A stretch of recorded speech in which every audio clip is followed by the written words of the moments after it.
Indie gaming fans, are you as excited as I am today? Ex-Hardcore Gamer here, ready to talk to you about the Ascent. If you're anything like me, you've been super excited for this game ever since you've seen it announced. For me, it was during one of the Microsoft press conferences. Neon Giant, a team of only 12 people, have really put together quite a spectacular game. But for those of you that are unfamiliar, the Ascent is a solo and co-op action shooter RPG that's set in a cyberpunk world. The basic idea is that there is this major corporation that pretty much just owned everything in this world that has just quickly and suddenly shut down. You as the player will create a character that is one of the many indentured servants that are a part of this universe. The survival of your district is threatened, so you must start fighting through to be able to find out what started everything, and basically it comes down to you shooting a lot of stuff. Now, setting a game in a cyberpunk world is nothing new or unique, especially more recently with some bigger prominent titles that have been less than desirable to some players. But the world in the Ascent just really clicked with me, as it's a Blade Runner meets Star Wars type world. You're going to have that dirty future look where everything has the neon lights but is still gritty, and then you also have aliens from all over the galaxy that speak different languages that are all living together. I'm a huge fan of playing action RPGs, but I feel like the settings are typically dominated by the more fantasy type genre, so this setting really was welcome for me. Other fans of action RPGs as well as twin stick shooters will find plenty to be able to grab onto here. As the player goes through the world of the Ascent, you're going to collect more weapons, armor, and augmentations, which are like special abilities that you can use. This exploration all happens in the standard form of going through your typical main and side quests. After acquiring them by talking to different people in the game, you'll then pick from your list to figure out which one you want to set a waypoint for. On top of a little general indicator that will show up on your screen giving you an idea of where you need to go, there's a quick press of a button that will give you a nice little visual pathfinder that tells you how far you need to go and exactly where to walk. For the most part, this system does work as designed. It gets me where I need to go, but there were a few instances where it led me to nothing and I had no idea what I needed to do next. The other concern that I have with this setup is that it's designed specifically for missions only. You cannot set it for any other locations, like if you want to go to a particular shop. The main gameplay itself is a twin stick shooter where you move with the left stick, aim with the right stick, and shoot with the right trigger. You can press X to manually reload whenever you would like, but it will reload whenever you let go of the trigger after emptying a clip. You can carry up to 2 different weapons that can be quickly switched with the Y button, and you also have a third tactical weapon such as a grenade that can be used by clicking the left stick in. The previously mentioned augmentation abilities are used by pressing the bumpers, but the final unique mechanic in the Ascent is the fact that when holding the left trigger, you actually will start shooting upwards. So if you have an enemy that's a higher elevation than you, usually up some stairs, or if you're ducking behind some cover, you press the left trigger and that makes it so you're actually going to hit them instead of just shooting straight ahead. While this is unique, I did feel it was a little bit more on the gimmicky side, and I wouldn't have hated if it just automatically aimed up and down as needed. After putting quite a bit of time into the Ascent, I really don't think I was using this ability as much as the developers had intended. As enemies get harder, I was using cover more, and I would use it then, but I would have to kind of constantly remind myself that it was even available to do. Honestly, playing a more run and gun style in the Ascent is something that's perfectly feasible, as even if you die, you just go back to the last checkpoint with all the XP that you've earned. It was not all that uncommon to find myself in an area that I would just keep killing enemies until I died, just to farm up the experience until I leveled up to a desired point. When it comes to finding the weapons and armor, it's not as loot heavy as one might think. The Ascent handles its loot system very different than other action RPGs. If you find a weapon or a piece of armor that has the same name as one that you've already found, it will be exactly the same. There's no variety in their stats. Instead, you're going to find components that are used to upgrade these items at various shops throughout the game.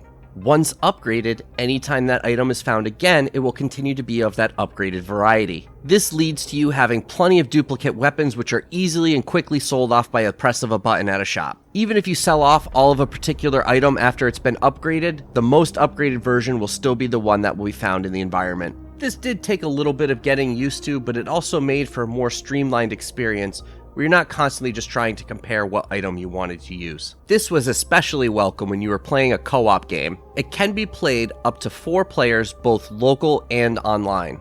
Fans of Crossplay, prepare to be a little bit disappointed. This game is available on Game Pass for both Xbox One and the Xbox Series S and X, as well as Windows 10. No matter which model Xbox you have or playing on PC through Windows 10, all of these versions will be compatible with each other for crossplay. Unfortunately, outside of that Xbox ecosystem on Steam, it will not be crossplay, and Steam players can only play with other Steam players. For the purpose of this review, I was unable to do any online gaming, but I did do some local co-op, and I had a blast with my friend. While there was a bug early on in the game that prevented us from going any further, I was able to finish it single player and then go back to playing co-op afterwards. Hopefully this is a bug that will be fixed in time for release. When actually going through the battles and fighting the different enemies, it's way more fun to have a friend there, but it does have the typical drawbacks of having to take the time to wait as each person takes a turn, upgrading their stats and changing their equipment. I think that it's also worth noting that there's no player scaling, so if you join a game with somebody that's a much higher level than you, you're going to be at a disadvantage at helping them. The game ran mostly at 60 frames per second with a few hiccups here and there on my RTX 2060,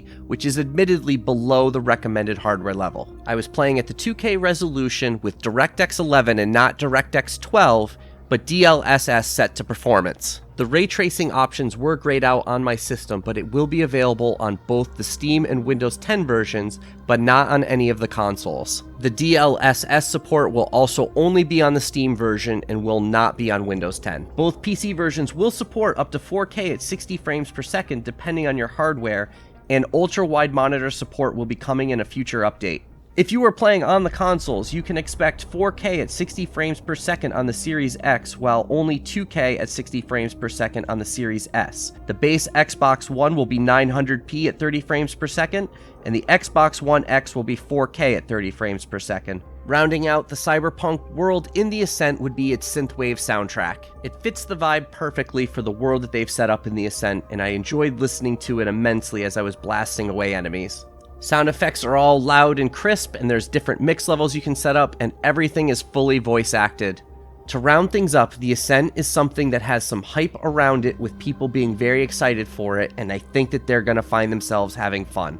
Yes, there are some flaws, but I think that they are things that can be looked past to get an enjoyable experience while playing this game. The Ascent being a part of Game Pass pretty much makes it a no-brainer to be able to check it out so long as you're already a subscriber. If you are a PC gamer, you are in a little bit of a conundrum on if you want to be able to play with other people on Windows 10 and Xbox, or if you want DLSS support, and if that means that it's worth spending a little extra money to buy it on Steam. With 10 to 15 hours of gameplay if you do just the main missions, or 15 to 20 hours if you do everything, I found that it's well worth the $30 asking price, and I'm pretty sure that it's also going to be on sale when it first launches on Steam.